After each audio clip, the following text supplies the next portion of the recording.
Salam sejahtera.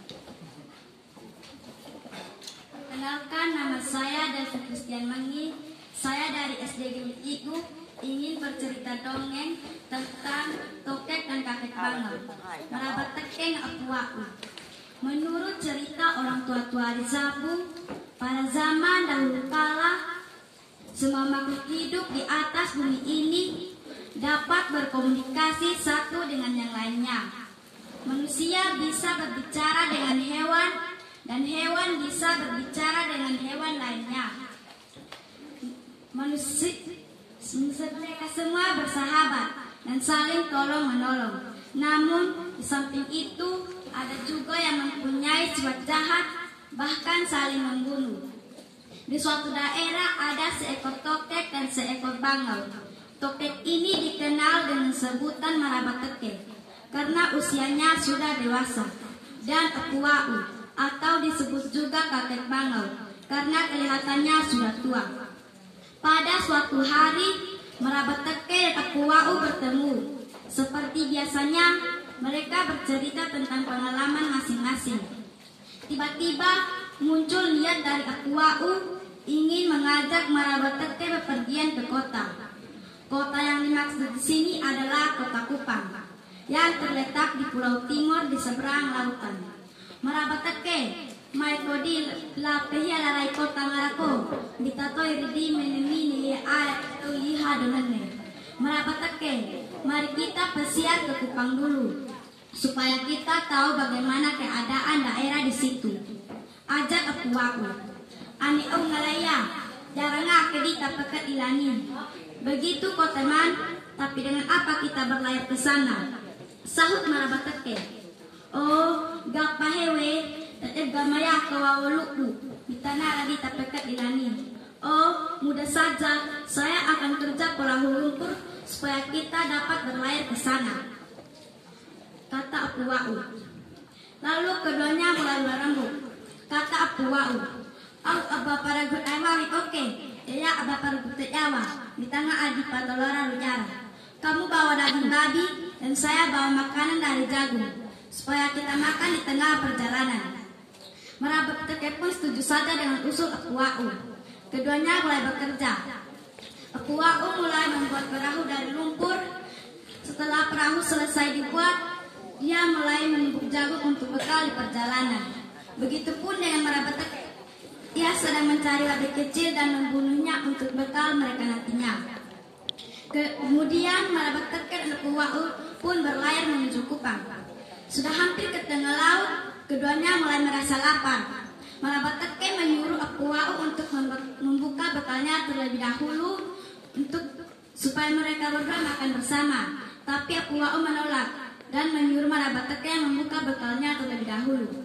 Lama-lama mereka saling bersilat lidah. Akhirnya akuau pun mengalah. Mereka berdua pun makan bersama. Akuau sudah kenyang, sedangkan merabat teke belum. Merabat teke membuka bekalnya dan menawarkan akuau untuk makan, tapi akuau menolak karena dia masih kenyang. Akhirnya merabat teke pun makan bekal yang dibawanya sendiri. Sudah tiba di tengah laut, akuau menyuruh merabat teke untuk menyanyi, tapi merabat teke menolak dan menyuruh akuau yang menyanyi terlebih dahulu. Akhirnya lama-lama mereka saling bersilat lidah lagi. Akhirnya merabat teke pun mengalah dan menyanyi, teke, teke, teke, teke, teke, teke. Belum selesai nyanyiannya, perahu lumpur itu hancur berantakan. Akuau langsung terbang menuju darat dan merabat teke tenggelam ke dasar laut dan nyasar di sudut hubungan Apu Lungirai, kakek Lungirai, seekor ikan besar yang menguasai lautan di daerah itu. Apu Lungirai mendengar suara nyanyian merabat teke, teke, teke, teke, teke, teke, dan menyuruh keong menghadap. Bokepui, lapeho dekori au parkoko amune, nenenga meradoho tapani. Keong, pergi lihat di sudut hubungan rumah, ada suara apa di sana? Sampai di sana merabat teke menyanyi lagi, teke, teke, teke, teke. Keong belum sempat melihat merabat teke, ia terjatuh dan pecah lalu matilah si keong. Selang beberapa lama, Apulung Ngerai menunggu keong kembali, tapi tidak muncul-muncul juga, dan menyuruh kepiting menghadap. Geraklah, lapohok dekori au par pokok emune, nenenenga maradohok dapani. Kepiting, pergi lihat dulu di sudut hubungan rumah, ada suara apa di sana. Sampai di sana merabat teke menyanyi lagi. Teke, teke, teke, teke. Seperti keong, kepiting pun belum sempat melihat merabat teke yang terjatuh dan pecah lalu matilah si kepiting. Selang beberapa lama Apulung Ngerai menunggu kedua suruhannya tapi tidak pulang-pulang. Apulung Ngerai menyusup ke tempat merabat teke berada dan melihat bahwa kedua suruhannya sudah mati, dan bertanya kepada merabat teke, "Oh, kita mengapa weta kala kololede? Kamu mau tinggal di sini atau kembali ke darat?" Kata Apulung Ngerai. "Takala kololede ya Apulung Ngerai. Saya mau kembali ke darat saja," kata Apulung Ngerai. Apulung Ngerai menyuruh merabat teke untuk keluar dari sudut hubungannya seraya berkata, "Mai gege auria, minta tengah doa aula kololede. Ayo naik ke punggungku supaya aku antar kamu ke darat." Sudah dekat dengan pantai, Apulung Ngerai menyuruh merabat teke untuk turun dari punggungnya. Tapi merabat teke menyuruh Apulung Ngerai untuk mengantarnya sampai ke darat. Apulung Ngerai meluluskan permohonan merabat teke dan mengantarnya sampai ke darat.